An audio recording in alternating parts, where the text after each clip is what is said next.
आज हम लोग पढ़ेंगे अलजेब्रिक मेथड को, ठीक है। अलजेब्रिक मेथड के बाद फिर हम लोग चलेंगे ग्राफिकल मेथड में, ठीक है ना। चलो, आज का हमारा टॉपिक है अलजेब्रिक मेथड। अलजेब्रिक मेथड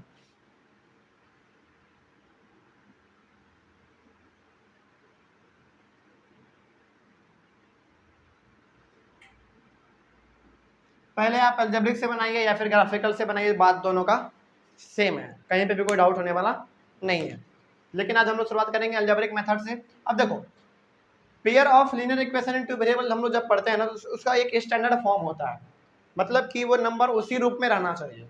जैसे यदि आप स्कूल जाते हैं तो आपको क्या है, एक यूनिफॉर्म मिलता है, उसी यूनिफॉर्म में आपको आना है ना।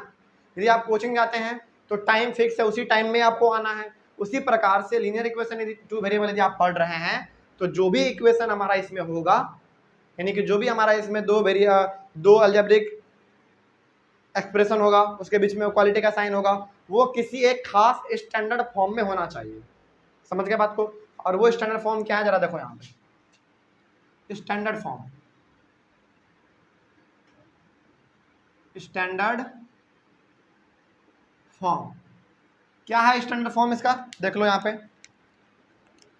स्टैंडर्ड फॉर्म इसका है a1x plus b1y plus c1 is equals to 0, ठीक है। आगे फिर बढ़ते हैं, a2x plus b2y plus c2 बराबर 0। कोई डाउट इसमें? तो ये जो आपके पास दो अलजेब्रिक एक्सप्रेशन आपको दिख रहा होगा, है ना। एक ऊपर में a1x b1y plus c1 is equal to 0, ये आपका क्या है, ये हमारा एक अलजेब्रिक एक्सप्रेशन है और ये हमारा दूसरा अलजेब्रिक एक्सप्रेशन है। तो लीनियर इक्वेशन इनटू वेरिएबल में जब भी हम लोग इक्वालिटी का साइन यदि बीच में देंगे तो हमारे पास दो अलजेब्रिक एक्सप्रेशन होना चाहिए। तो एक हमारा एक ये ऊपर वाला हो गया, दूसरा ये हमारा ये नीचे वाला हो गया, ठीक है। तो आगे वेयर ये तो होगा, लेकिन कभी भी a1 का वैल्यू 0 के बराबर नहीं होना चाहिए। उसी प्रकार b1 का वैल्यू कभी भी 0 के बराबर नहीं होना चाहिए। उसी प्रकार a2 का वैल्यू कभी भी 0 के बराबर नहीं होना चाहिए और b2 का वैल्यू भी कभी 0 के बराबर नहीं होना चाहिए, ठीक है। अच्छा, मान लो यदि 0 हो जाता तो 0 into x 0 plus 0 into y 0 plus C, यानी कि सी हमारा यहाँ पे क्या एक कांस्टेंट टर्म है। समझ गए बात को? कोई डाउट इसमें? तो ये जब दोनों 0 हो ही जाता, जब ये दोनों 0 हो ही जाएगा तो फिर ये अपने स्टैंडर्ड फॉर्म में रहा कहाँ, बदल गया। इसीलिए कभी भी a1 या फिर a2 या फिर b1 या फिर b2 का वैल्यू कभी भी 0 नहीं होना चाहिए, ठीक है। आगे बढ़ते हैं फिर। उसके बाद यहाँ पे है हमारे पास a1, उसके बाद b1 c1, उसके बाद फिर a2 b2 और c2 आर ऑल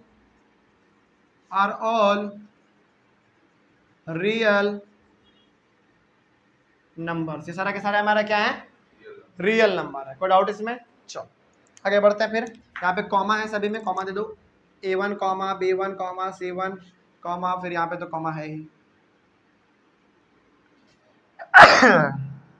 सॉरी, समझ में आ गया? कोई दिक्कत इसमें? तो यहाँ पे क्या समझ में आ गया हमको? यहाँ पे हमको ये समझ में आ गया कि लीनियर इक्वेशन इनटू वेरिएबल का एक स्टैंडर्ड फॉर्म होता है। वो हमारा पहला है ये वाला, दूसरा है हमारा ये वाला। हम लोग हमेशा लीनियर इक्वेशन इनटू वेरिएबल में दो अलजेब्रिक एक्सप्रेशन को साथ में लेके चलेंगे, क्योंकि इक्वालिटी यदि हमको क्रिएट करना हो तो दोनों के बीच में ही करेंगे ना। कोई डाउट इसमें? चलो, तो ये हो गया हमारा। इसमें हमारा a1 का वैल्यू कभी भी 0 नहीं होना चाहिए, b1 का भी वैल्यू कभी 0 नहीं होना चाहिए और a2 का भी नहीं और b2 का भी 0 कभी भी नहीं होना चाहिए। और जिसमें से हमारा a1 b1 c1 a2 b2 c2 are all real number. ये सारे के सारे हमारा क्या है, रियल नंबर है, ठीक है। अब यहाँ पे जो ये चीज आपको देखने को मिल रहा होगा, ये जो आपके पास दो अलजेब्रिक एक्सप्रेशन देखने को मिल रहा है, इसको हम लोग एक साथ कहते हैं simultaneous linear equation in two variable, simultaneous linear equation in two variable.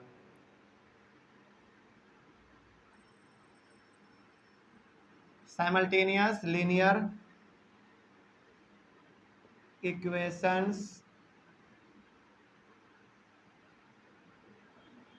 In two variables. अच्छा एक बात बताओ हमको, इसको हम लोग साइमल्टेनियस लीनियर इक्वेशंस इन टू वेरिएबल क्यों कहते हैं? इसलिए कहते हैं क्योंकि यहाँ पे हमारे पास दो अलजेब्रिक एक्सप्रेशन है, ठीक है, और दोनों में एक्स वाई है और दोनों में एक्स वाई है। समझा क्या बात? इसीलिए हम लोग इसको कहते हैं simultaneous linear equation in two variable. Simultaneous क्यों कहेंगे? क्योंकि हमारे पास यहाँ पे दो एक ही जैसा दिखने में लगता है लगभग, क्योंकि दोनों का वेरिएबल क्या रहता है? सेम रहता है ना, इसीलिए हम लोग इसको कहते हैं simultaneous linear equation in two variable. ठीक है, चलो आगे बढ़ते हैं फिर।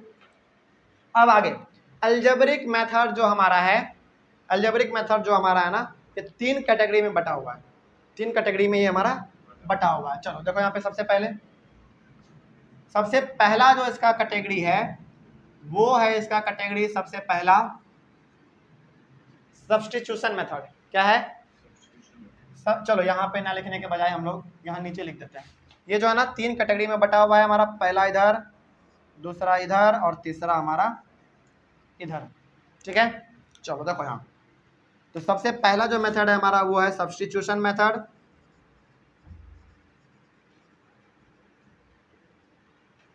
सब्स्टिट्यूशन मेथड, और दूसरा हमारा है एलिमिनेशन मेथड।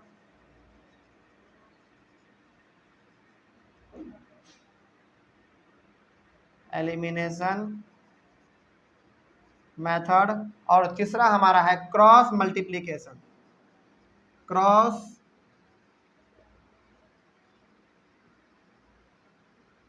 Multiplication method. तो आप जरा समझो ध्यान से, यहाँ तक तो हम लोग जान गए कि यहाँ से लेकर यहाँ तक में हम लोग ये जान गए कि हमेशा लीनियर इक्वेशन इनटू वेरिएबल का लिखने का तरीका अलग अलग होता है हमारा। उसका एक स्टैंडर्ड फॉर्म होता है, जो कि स्टैंडर्ड फॉर्म हमारा ये है। इसके नीचे यहाँ पे कुछ क्राइटेरिया लिखा हुआ था जो कि होना चाहिए कि नहीं होना चाहिए, समझ के बात को। उसके बाद ये हो गया हमारा दोनों simultaneous linear equation into variables. अब हमारा अलजेब्रिक मेथड से लीनियर इक्वेशन इनटू वेरिएबल को सॉल्व करने के लिए हमारे पास तीन तरीका हमारे पास है। पहला हमारा है सब्स्टिट्यूशन मेथड, दूसरा है एलिमिनेशन मेथड और तीसरा हमारा है क्रॉस मल्टीप्लिकेशन। और ये क्रॉस मल्टीप्लिकेशन आपका इस बार के सेशन में नहीं है, यानी कि कट कर दिया गया सिलेबस में। कोई डाउट इसमें? समझ में आ रहा है ना? हालांकि ये भी बहुत ही छोटा सा टॉपिक था, इसको कट नहीं करना चाहिए था, लेकिन खैर कोई दिक्कत नहीं, हम लोग किसी दिन अपना टाइम निकाल के इसको भी हम लोग पढ़ लेंगे, टाइम मिलेगा तो पढ़ लेंगे इसको भी, कोई डाउट नहीं। लेकिन हाँ, अभी हमारा मेन फोकस किस पे है? सिलेबस को कंप्लीट करने में, ठीक है ना। चलो, तो हमारे पास अभी अलजेब्रिक मेथड में हमारे पास टोटल 3 मेथड होते हैं, जिसमें से कि हमको इस बार 2022-23 वाले सेशन में हम लोगों को केवल 2 ही मेथड पढ़ना है। पहला हमारा सब्स्टिट्यूशन और दूसरा एलिमिनेशन। कोई डाउट इसमें? चलो, तो हम लोग आज अपना शुरुआत करेंगे सबसे पहला मेथड, जो कि हमारा है कौन सा? Substitution method.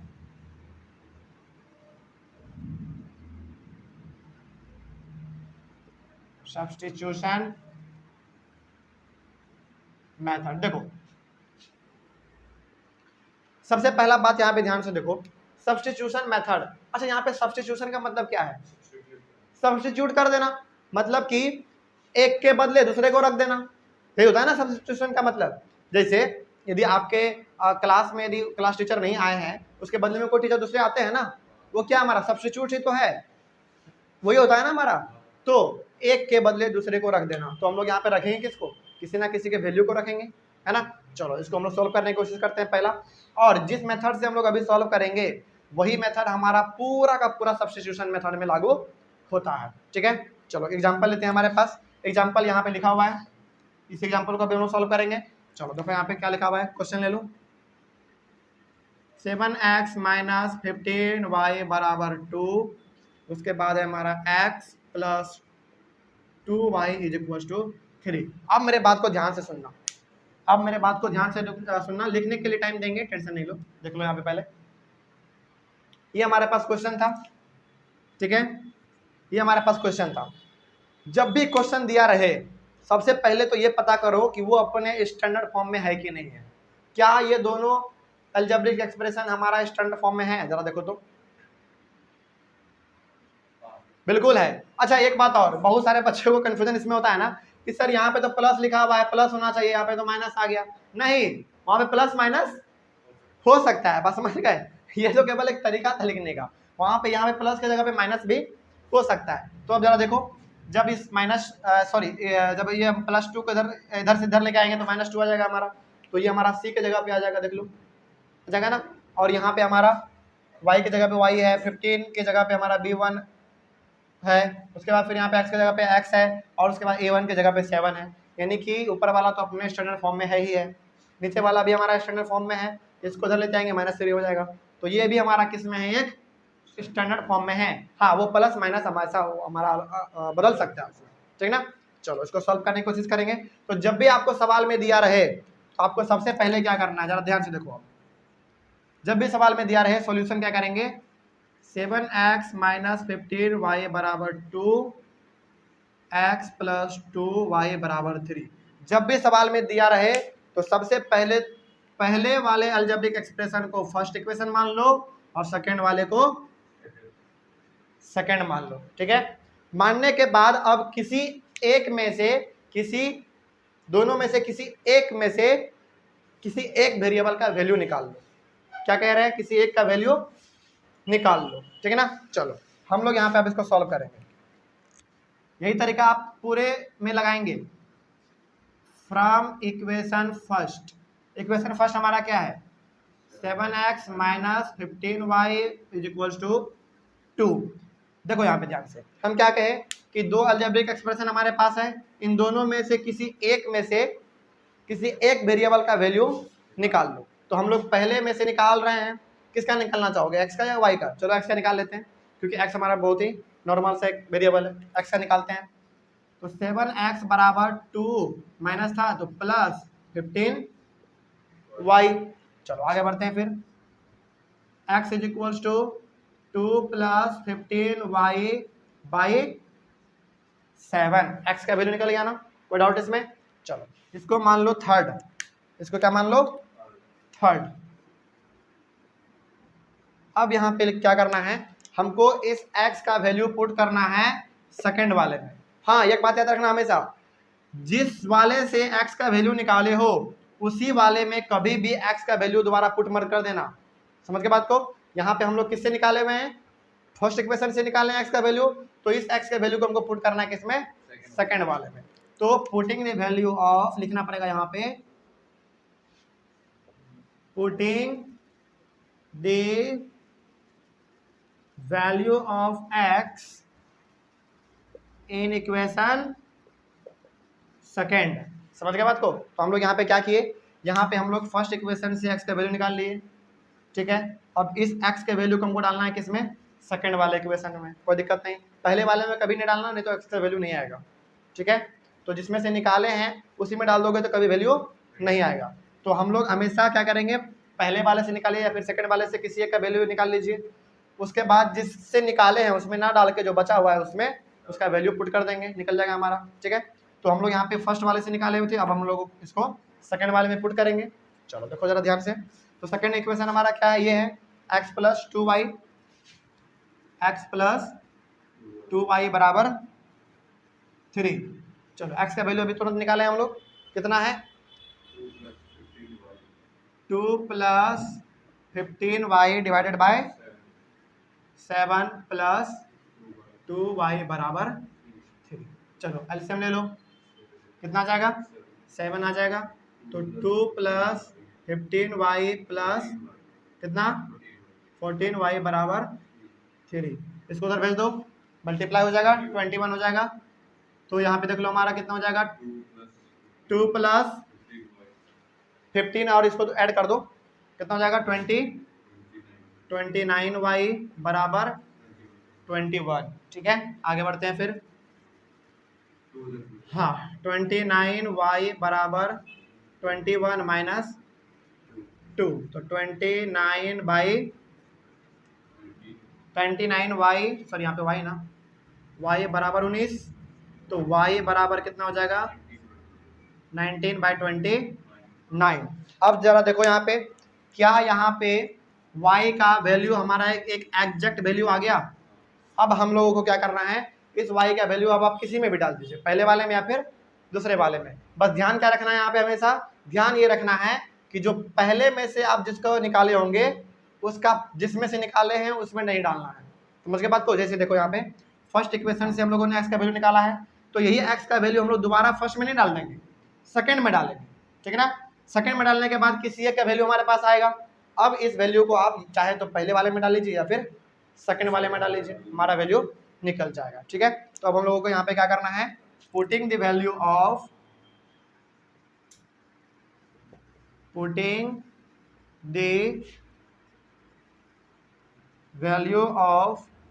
y in equation, किस में करना चाहोगे? जो थोड़ा आसान सा दिख रहा है उसी में कर लो, सेकंड वाले में कर लो, है ना, इन इक्वेशन सेकंड। हालांकि हम लोग फर्स्ट में भी कर सकते हैं, आंसर हमेशा सेम आएगा। चूंकि ये सेकंड वाला थोड़ा सा छोटा लग रहा है तो उसी में कर लेंगे हम लोग। तो क्या लिखा हुआ जरा बताओ, x plus 2y is equals to 3। तो x का वैल्यू तो नहीं है हमारे पास, तो x प्लस 2 इंटू वाई का वैल्यू कितना, 19/29 बराबर 3। आगे बढ़ते हैं फिर, x